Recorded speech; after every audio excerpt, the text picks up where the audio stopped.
First weekend of the Premier League is in the books. Some things have changed, some things probably will never change. But I'm gonna give you my thoughts about all the game in this video. What's up, everybody? My name is Cornel. Welcome back to A Ball and a Goal. And just like I said in this video, I'm gonna go over the games that were in last weekend in the Premier League. The first match day of the season, most anticipated, waited by everybody was waiting for the Premier League to start.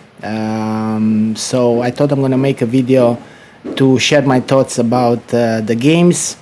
I'm just gonna go game by game and just show you what I was thinking when I was looking at the game or watching the highlights. I thought it would be better than just to show the goal scorers or expected goals or expected assists or stuff like that. I was born in a period without internet, without cell phones, so I learn, and for me still to this day, the eye test is probably the most important thing. Now that doesn't mean that I'm not looking at the data, I'm not looking at the expected goals or stuff like that, especially if I play a fantasy game like Premier League or Champions League, but definitely eye test remains the most important thing for me.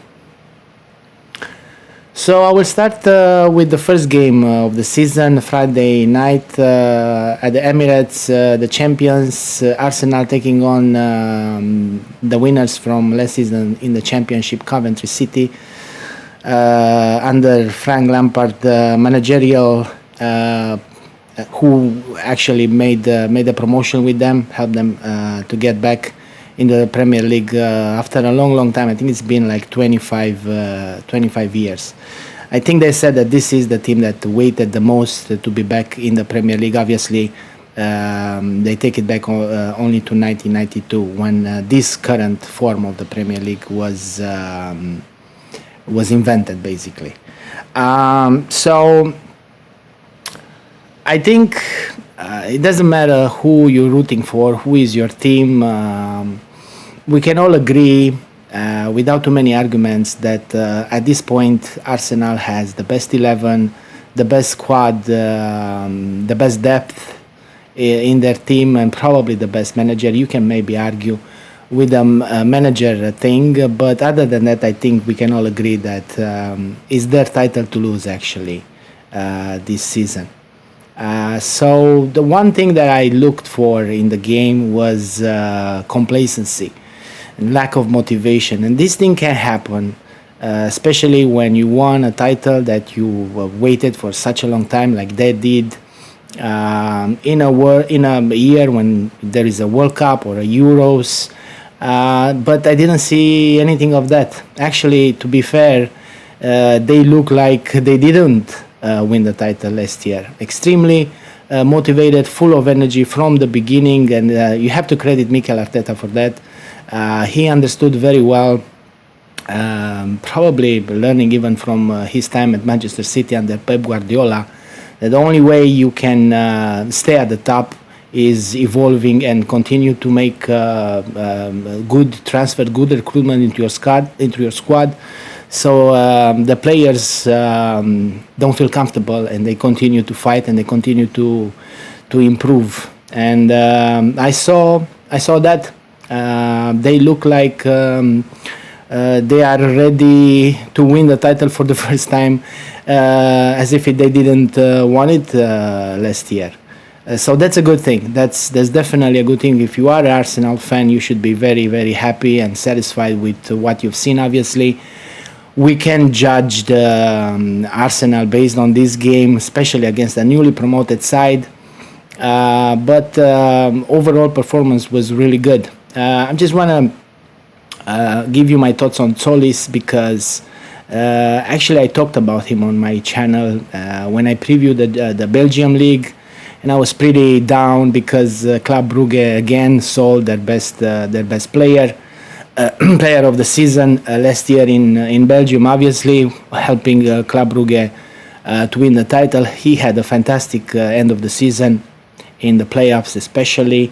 And this is a story actually that shows that perseverance and resilience will actually get you where you want. And I do remember, to be honest, if I think really, really hard, 5, 6 years ago when he was playing for Norwich City in the Premier League, and I do remember this skinny winger that just couldn't cope with the physicality and with the demands of the Premier League. Now, obviously, he was playing for a team that was fighting relegation, so nothing like the team which he's playing for right now.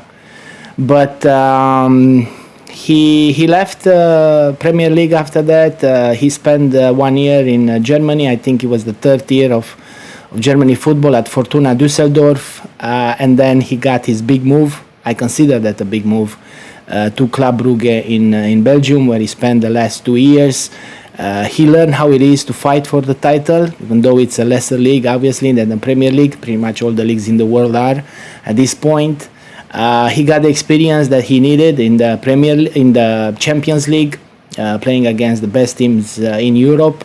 And actually did a pretty good job with the Club Brugge, especially I think last season. The season before last, they made it, I think, into the last 16. And he put, I'll say, a couple of pounds of muscle. He looks really strong, really fit, and he came back. And I think is a bargain. If you look at the price that Arsenal paid for him, I think it's around 40 million euros. Comparing with the prices that other teams have paid for similar players, and I'm talking about wingers here, like Morgan Rogers, for example. I personally don't think there is too much between them anyway. I think they did a really good business. They did their homework and they got themselves a really, really good player. A little bit unfortunate not to score. A couple of assists in the Community Shield, 1 assist Friday night. Had 2-3 shots, good shots on target, but I'm pretty sure the goals definitely will come. Not just one. I'm thinking maybe in the double digits number for the season. So definitely good signing and a good start for Solis. Like I said, he was very positive, always looking forward, always looking to take on the defender. Is that what you want from your winger? Really clever play, overloading the space on the other side when the attacking was on the right. So only good things, and congratulations to Arsenal and the recruitment team for this transfer.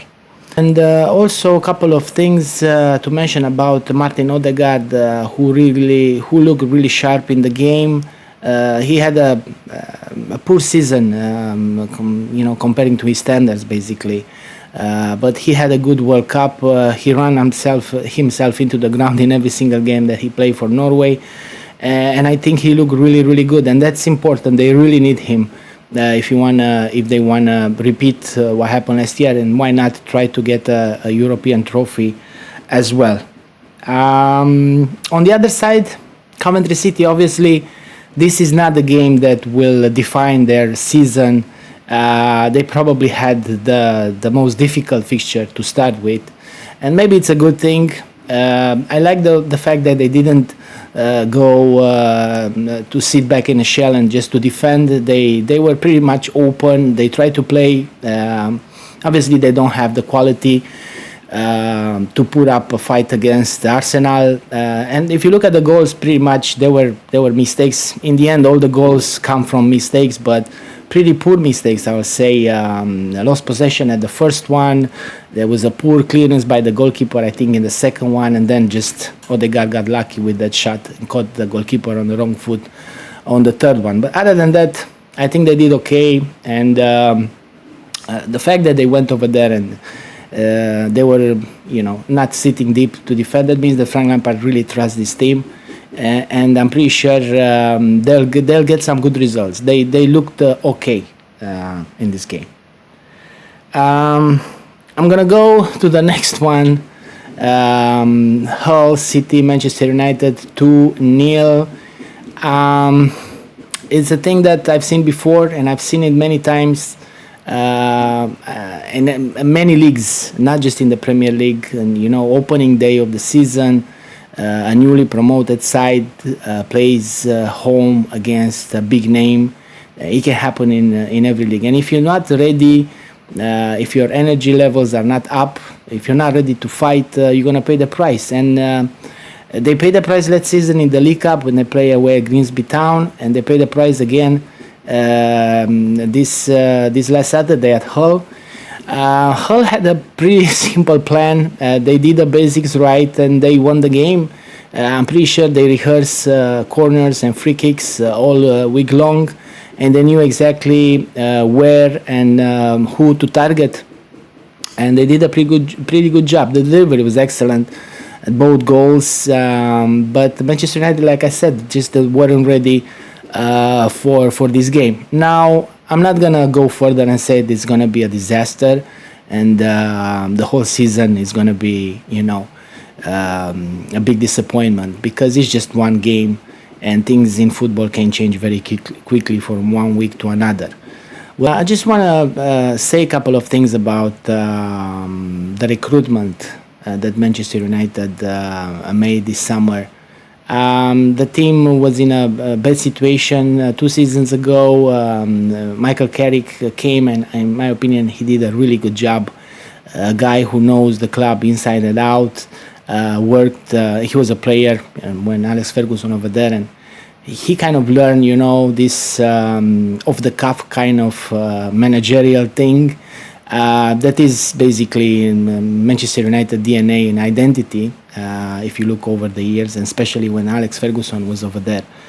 But he wasn't rewarded, I think, in the summer. And I'm not even a Manchester United fan. And I think this team, as it is right now, is just not ready to compete on multiple fronts. Champions League, FA Cup, and getting again in the Premier League, in the Champions League next season, so finish in the top 4. And then probably he will be the one thrown under the bus. But like I said, the recruitment was very, very poor. They got Andre Santos from Chelsea, who was probably surplus of requirements over there. And Yuri Tillemans, who is a good player, but I think they still need at least one midfielder, central midfielder, maybe a central defender, and a striker who actually will start the game instead of coming on as a substitute in the second half. So, like I said, it's not a disaster. These things can happen if you are not ready for it. The problem is that it happened last year, obviously not in the league, but in the Carabao Cup. And they just weren't ready for the fight, and Hull smelled blood, and they, like I said, they had a plan that they executed to perfection, and once they got the 2 goals, they retreat, and it's just very hard to break down this low defense, especially for a team like Manchester United, who has a problem moving the ball very, very quickly. In some games, especially when the game became very physical, like it did on Saturday. So a poor start for Manchester United, but I wouldn't be surprised come the end of the season we'll find Hull in the bottom 3 relegated, and Manchester United in the top 4 and qualifying for the Champions League. Ipswich Town, Sunderland 2-1. Great game, great beginning for the newly promoted side. One thing that they have to do is keep Julio Enciso fit, so he will be playing the majority of the game. It was an amazing signing. He had an unbelievable season last year in Ligue 1 at Strasbourg. He basically carried that team on his back, especially after Panicelli got injured, the striker, in the second half of the season. Managed to get to the semi-finals of the Conference League and Coupe de France. And of course, he has a special and a good, I'm guessing, relationship with the manager, Gary O'Neill, who was the coach of Strasbourg last season. So that should be the priority number 1 for them. Also, I want to mention the left back Leif Davis, who made a couple of brilliant tackles on Brian Brobby. I think twice, saving his team from being punished on the counter. On the other side, Sunderland, I think it will be very, very hard to replicate the form that they had last season. They will have to cope with European competition as well. And Europa League is still not as easy as the Conference League. The games will be more difficult than the ones in the Conference League. The defense that was so good last season is actually the thing that let them down during this game. Luke O'Neill, he gave away the ball for Julio Enciso, the first goal. And then, funny thing, he got replaced in the second half by Alderete, and he was the one who gave away the ball for the second goal. So yeah, they will have to make sure they don't do these kind of mistakes again, because like I said, the defense was the thing that helped them so much last season when they achieved a huge thing, in my opinion, for the newly promoted side to get in European competitions. But kudos for Ipswich. I think they really deserve it. They push it up until the end, and they managed to get the 3 points, and I think they will be safe. Probably they will be in a relegation battle, but like I said, the important thing here is to keep Julio Enciso safe and fit, and they should be fine coming the end of the season. And by the way, one more thing, an amazing free kick by Nilson Angulo, probably one of the most beautiful goals I've seen this weekend in the Premier League. Moving on to the next game, Everton Crystal Palace 2-0. David Moyes, opportunistic as always,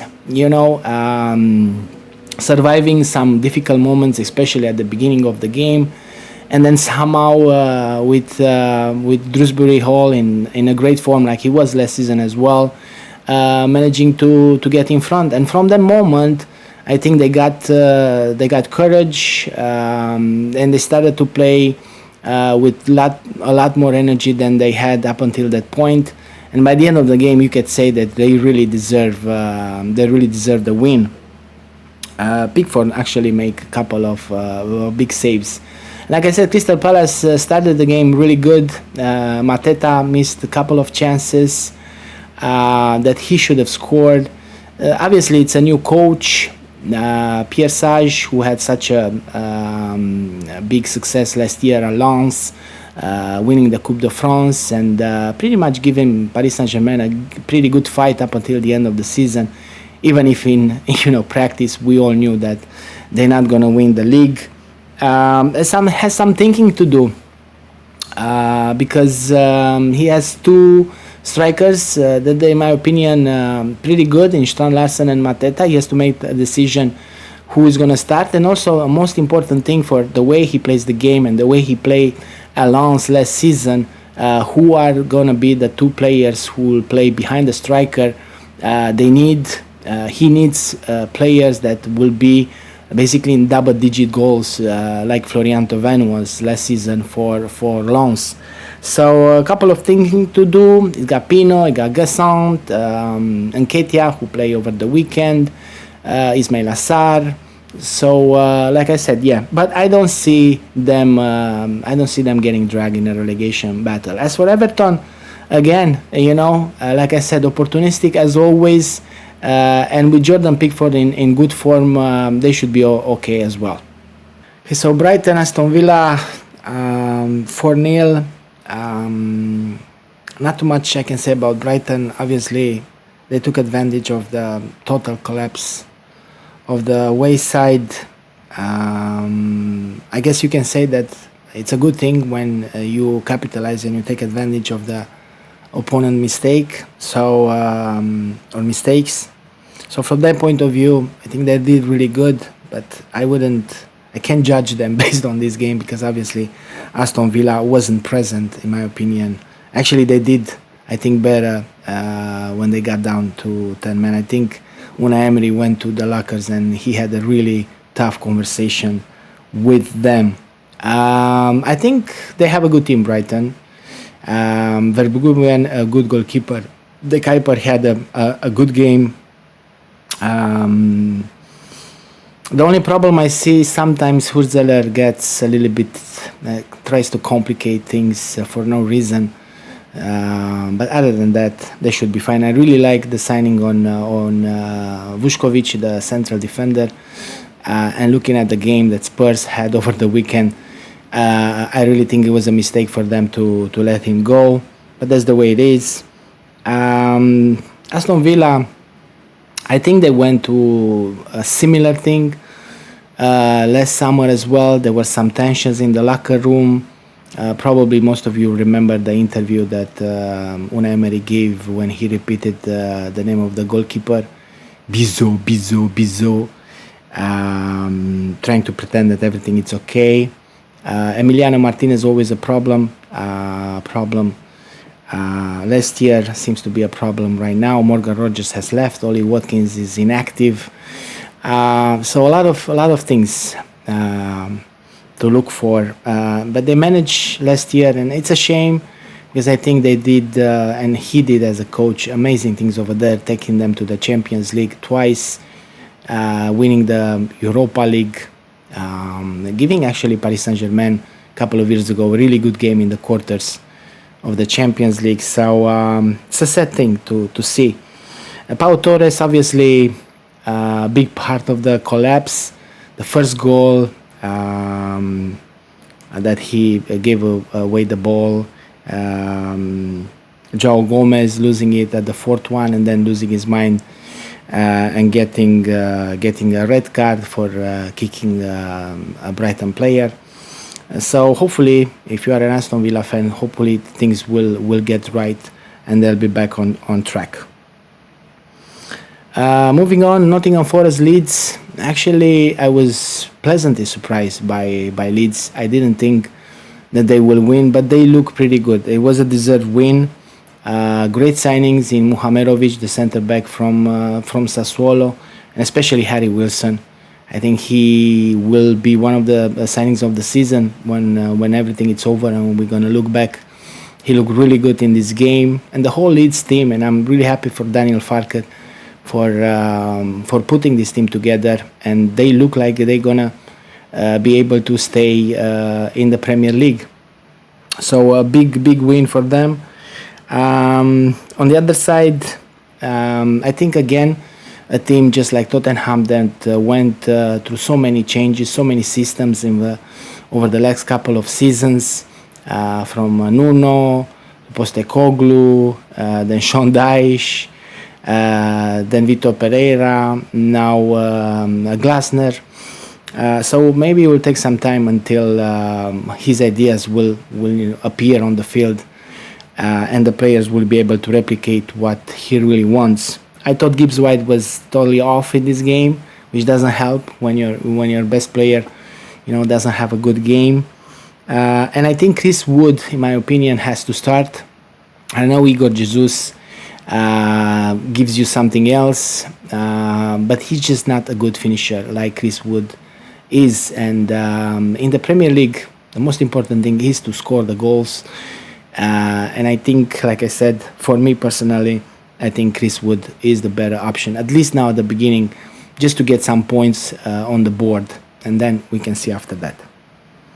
Manchester City, Bournemouth, 2-1.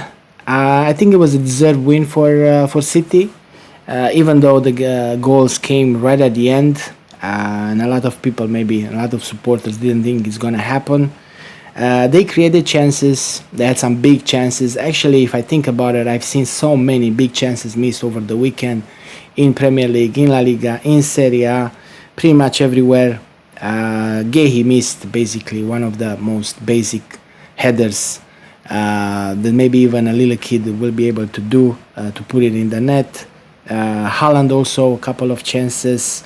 But Enzo Maresca has to find a way to put Ryan Cherky in the beginning in this squad and to be in that number 10 position behind the striker. And it's so sad because we all love the old-fashioned number 10, and they have one, and he's sitting on the bench. And when he's coming on, he's providing these incredible assists.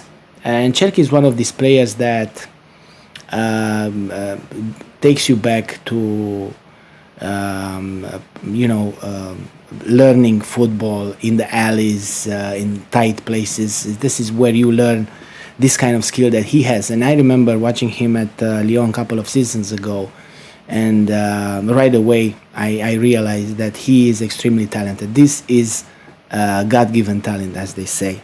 So I wouldn't waste him on the bench, and I wouldn't play with Nico O'Reilly as a number 10. Now I know him when he was a teenager and coming, from Manchester City, from the young sides. He used to play in that position, but there's a big difference in quality, and it's obvious. The difference in quality is right there. So this should be one thing that Maresca will have to think really, really good and how to fit the Frenchman into the starting 11. On the other side, Bournemouth, I think they had a good game. I think the appointment of Marco Rose, it's a good appointment. It's continuity to what Andoni Iraola has given them. And I think they're gonna play with a lot of energy. They will try to counter like they did in this game against the bigger team. And I think they're gonna have a pretty good season. Moving on to Brentford, Tottenham 3-0. Let's start with Brentford. They were really up for it. From the first minute, lots of energy. They knew exactly what they have to do. They had Spurs on the floor basically from the beginning. Just a couple of things of Sangare, because I talked about Solis as well as a new signing. He had an amazing season last year. Again, talking about Ligue 1 at Lens. He used to play more like a defensive midfielder in the middle of the park. The system was different over there, but because of his pace and his physicality and his anticipation, he allowed the fullbacks, as Pierre Sage used to play at Lens last season, Udol and Said, to go up and to give, obviously, to Florian Thauvin a lot of freedom in the middle of the park. So he covered a lot of ground. Obviously, here the system is different, so he might be playing a little bit more an advanced role, hence the 2 assists that he had, which is a little bit unlikely. I think he had overall 4 assists last season in the whole Ligue 1.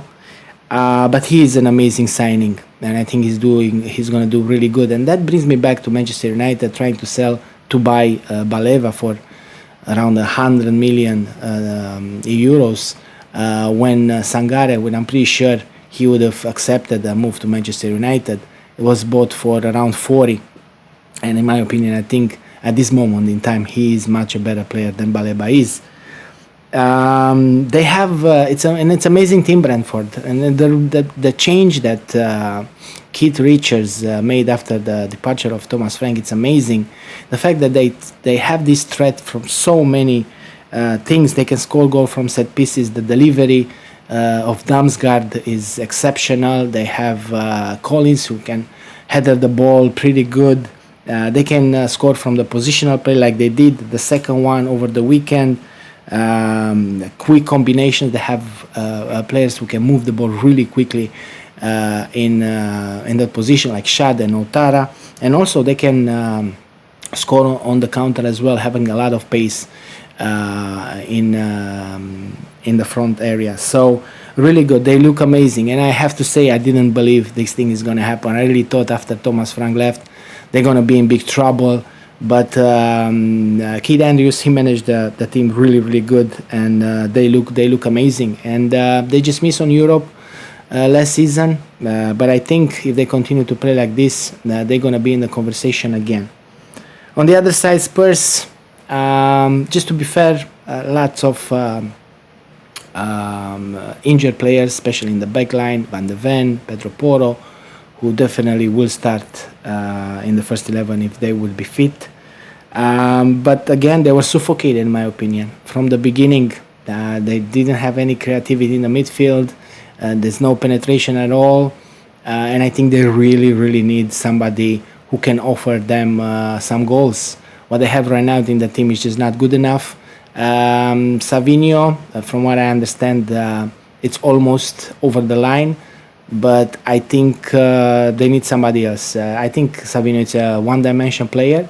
He's not a bad player, but I don't think will offer them that double digits, over 20 plus goals a season, which they really, really need. They don't have goals in that team.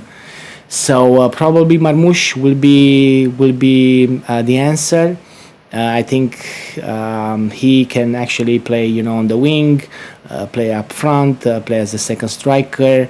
He did that thing a couple of seasons ago before he moved to Manchester City at Eintracht Frankfurt together with Hugo Ekitike.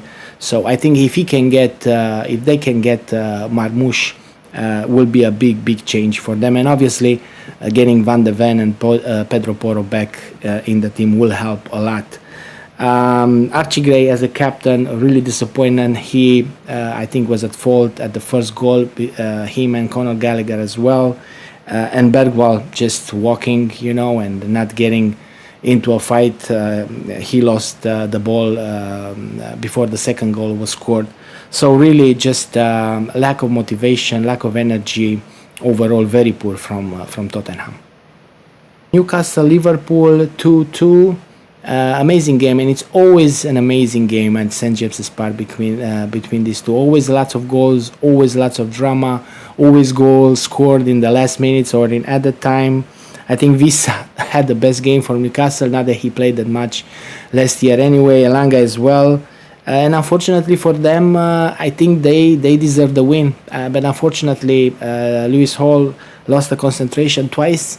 If you look at the first goal, I think Gapko stays over there for like 10 seconds and nobody's around him. And he raises his hand basically to his teammates. Come on, give me the ball. I'm all by myself here. Nobody's coming to track me.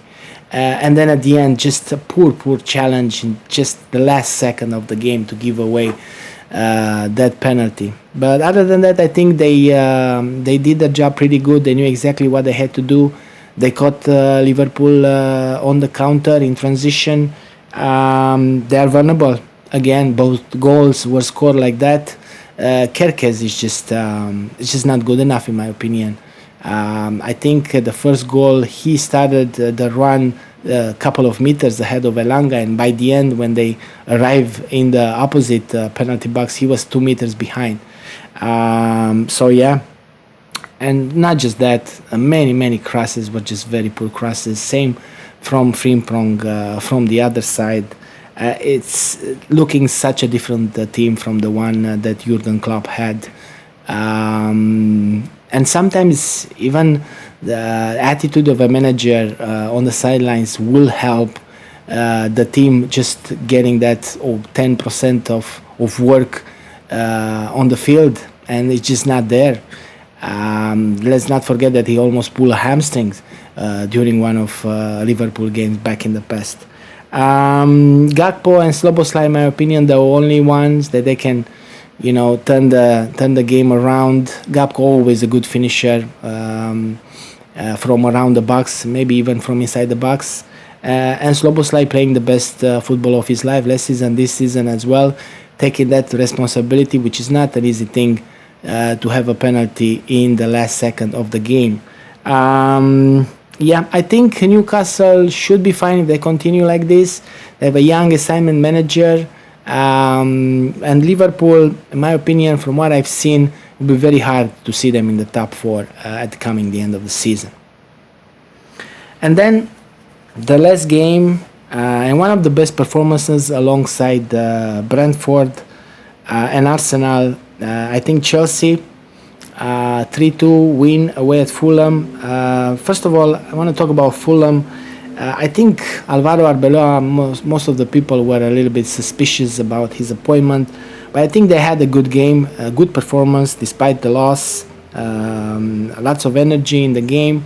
Joshua King getting the goal. Now, if I remember correctly, a couple of seasons ago, it might be even last season, he had a wonder goal disallowed. It might have been against Chelsea. I'm not quite. I can't remember exactly who it was, but I definitely know that he scored a very, very nice goal, and he was disallowed either for offside or something happened in the build-up through the goal. So got his goal, and Gonzalo Garcia, which I really think, and I said it in the preview when I talked about the Premier League, I think he's a good striker, good reflex to score his first goal in the Premier League.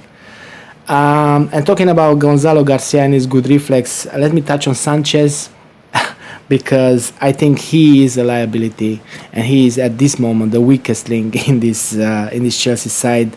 Not good at anticipation at all, which is an extremely important thing for a goalkeeper. If you look at Raya, for example, I think Coventry City had a header towards the end of the game, right from around the 6-yard box. And he basically saved it without even moving. So he has perfect anticipation. That's why he's making these big saves every single game. On the other side, Sanchez always caught on the wrong foot. I mean, the first goal is it's a beautiful shot from King, but a good goalkeeper at this level should not concede that kind of goal. The second goal, he just parries it in front of him, which is another no-no if you are a goalkeeper. And then the third goal, which didn't happen, but he should have, he was caught in no man's land, and Anthony Robinson lob was just a little bit too off target. Other than that, they would have basically conceded 3 goals, most of them just by Sanchez's mistakes, and all that hard work and everything they put into it would have been wasted. But they had a good shape, and you can already see when you just look up for. Sometimes you look at a game for like a couple of minutes, and then you realize the changes that were made there so drastic. It was a very disciplined, a very good shape that Chelsea had, and which is why it didn't work at Real Madrid for him, because there were too many egos, and they weren't ready to play in this disciplined, dogmatic style that he likes to. But I think it will work at Chelsea. Like I said, I'm very direct. I really like the fact that even the first goal, I don't remember who had it. It was Lacroix maybe. Always forward, try to get to the penalty box as quickly as possible, with as little touches as possible. So yeah, I think they should be fine. Joe Pedro and Cole Palmer looking absolutely sharp. Morgan Rogers as well. So yeah, I think a big win for Chelsea. First of all, in the appointing Xabi Alonso as a manager, and having this team playing like they should be with this kind of players. This is it for the video, and until the next time, I wish everybody the best. Bye bye.